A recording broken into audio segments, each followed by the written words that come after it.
Have you seen your meat invoice lately? But what am I talking about? Of course you have, because you've had a heart attack. I'm going to show you how we're going to use a very economical cut, our short ribs, to still create a delicious dish, a protein, a starch, and a veg. Plus, I'm going to use some tips and tricks of my own to make it happen a little bit quicker. So, let's start with our short ribs. I'm using a half G pan, but if you have more portions, you can obviously use a full-sized one.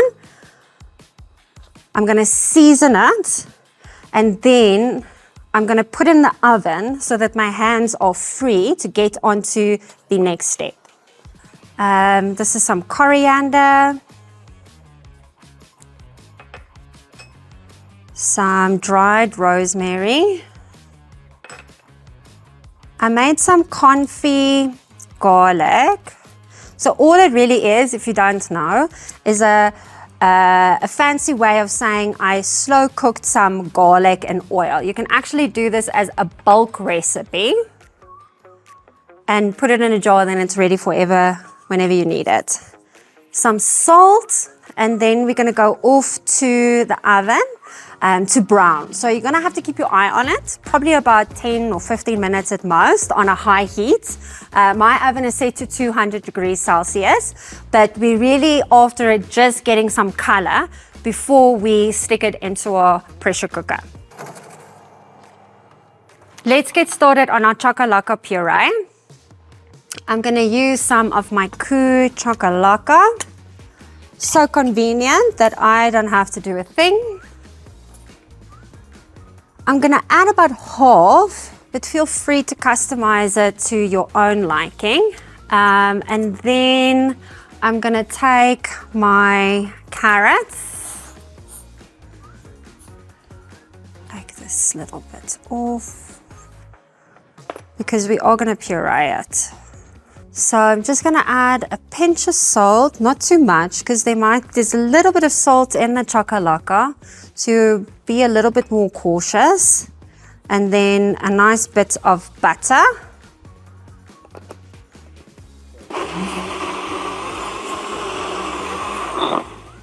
Easy as that. Now we have a side dish. We can get our base ready.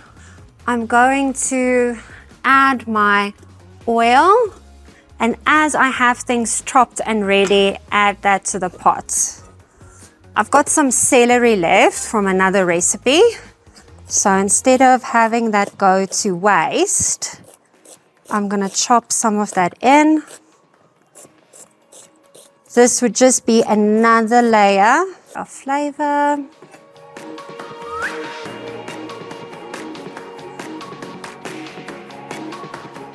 All right, so that's in. I'm going to put in my tomato paste. Again, the tomato paste is going to give it like a beefy flavor, help support our meat and some richness. I'm also going to use some baked beans.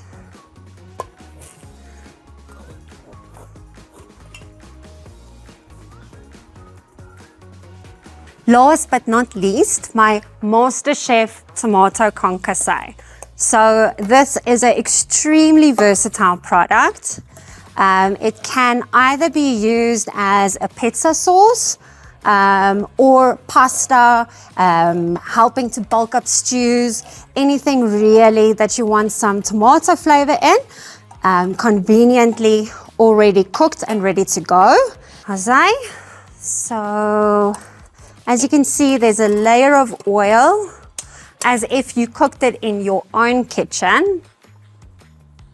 So it is ready to serve, but it is not necessarily distinctly flavored one way or another.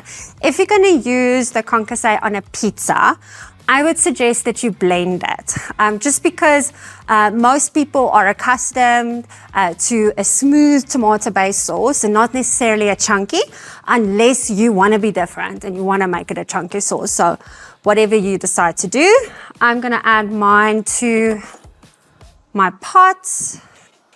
And then we're gonna do another cleanup session here.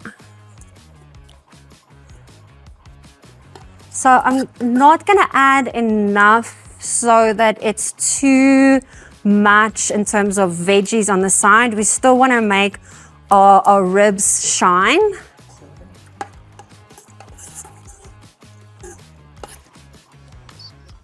Nice and brown. So now they're ready to go into the pot.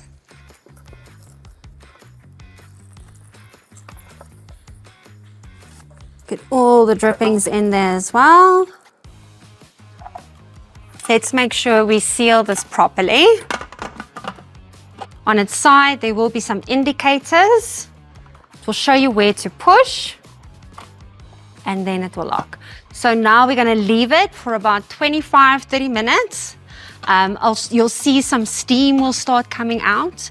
But before we open it, we're gonna release all the steam by lifting this from a distance, because this is also a fantastic way to get third-degree burns. So our beef is ready. It's falling apart and it's made a lovely sauce to go with it. So let's plate. I'm going to use my mash that I made off camera. Just a tip. If you feel like your mash is not completely smooth, don't try and use the blender. It is going to make it gluey. So best bet is to do potato ricer or the old-fashioned way. So this is the chakalaka and carrot puree that we did earlier. And then we're gonna finish it off with our stew. Slow cooked short ribs, in my case, quick cooked, but in the pressure cooker.